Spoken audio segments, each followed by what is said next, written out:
மகன் விஷயத்தில் இப்போ ஜாய் கிருஷ்ணல்லா ஒரு முக்கியமான முடிவு எடுத்திருக்காங்களா? விரைவிலேயே என்ன செய்ய போகிறாங்க அப்படின்றத நம்ம வெயிட் பண்ணி பார்க்கணும். அவங்க சொன்ன அந்த விஷயம் சமூக வலைதளங்களில் வைரலாகி வருது. மாதம்பட்டி ரங்கராஜ் மீது ஜாய் கிருஷ்ணல்லா காவல் ஆணையர் அலுவலகத்தில் கொடுத்த புகாரை அடுத்து இந்த விவகாரம் புது புது அதிர்ச்சியை கொடுத்து வருது. ஜாய் கிருஷ்ணலாவுக்கு குழந்தை பிறந்ததன் காரணமாக இந்த விவகாரம் முடிவுக்கு வரும் அப்படின்னு எதிர்பார்க்கப்பட்ட சூழல்ல இன்னமுமே முடியாமல் போயிட்டே இருக்கு. இந்த நிலையில் ஜாயினுடைய இன்ஸ்டாகிராம் ஸ்டோரி ஒன்று ட்ரெண்ட் ஆகியிருக்கு. மாதம்பட்டி ரங்கராஜை 2வது திருமணம் செஞ்சுக்கிட்ட ஜாய் கிருஷ்ணலா இப்போது நிறைய மாத கர்ப்பிணியாக இருக்கிறாங்க அப்படின்னு அவங்க அப்பா சொல்லியிருந்தது. அதில் இருந்து முதல் திருமண வாழ்க்கை தான் சுமூகமாக இல்லை, இந்த திருமண வாழ்க்கையாவது நல்லபடியாக இருக்கும்னு நினச்சிருந்தேன். ஆனால் தன்னை கர்ப்பமாக்கி மாதம்பட்டி ரங்கராஜ் ஏமாத்திட்டாருன்னு சென்னை காவல் ஆணையர் அலுவலகத்தில் புகார் கொடுத்தாங்க. மேலும் மாதம்பட்டி தொடர்பாக வீடியோக்களை அவங்க வெளியிட்டுக்கிட்டே இருந்தாங்க.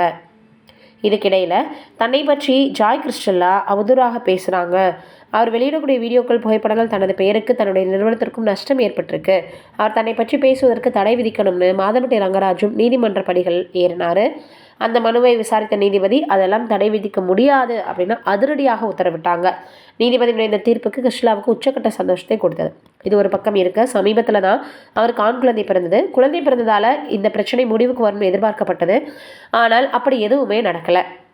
மாறா டிஎன்ஏ டெஸ்ட்டில் தன்னுடைய குழந்தை தான் நிரூபித்தா இந்த குழந்தையை காலம் முழுக்க காப்பாற்ற வேண்டும் மாதம்பட்டி ரங்கராஜ் சொல்லிட்டாரு. ஆனால் டிஎன்ஏ பரிசோதனைக்கு இன்னுமே ரங்கராஜ் வரல. சூழல் இப்படி இருக்க, சில நாட்களுக்கு முன்பு மீண்டும் ஜாய் அளித்த புகாரில் என்னை ஏமாற்றிய மாதம்பட்டி ரங்கராஜ் மீது ஜாமீனில் வர முடியாதபடி வழக்கு பதிவு செய்யணும். தற்போது குடியிருக்கும் வீட்டுக்கான ஒப்பந்தம் 2026 பிப்ரவரியோட முடியுது. அதோட என்னுடைய 2 குழந்தைகளையும் கவனித்துக்கொள்ள பணம் தேவைப்படுவதால் விரைந்து விசாரித்து தீர்ப்பு வழங்கணும் அப்படின்னு இப்போ மறுபடியும் மனு கோரியிருக்காங்க.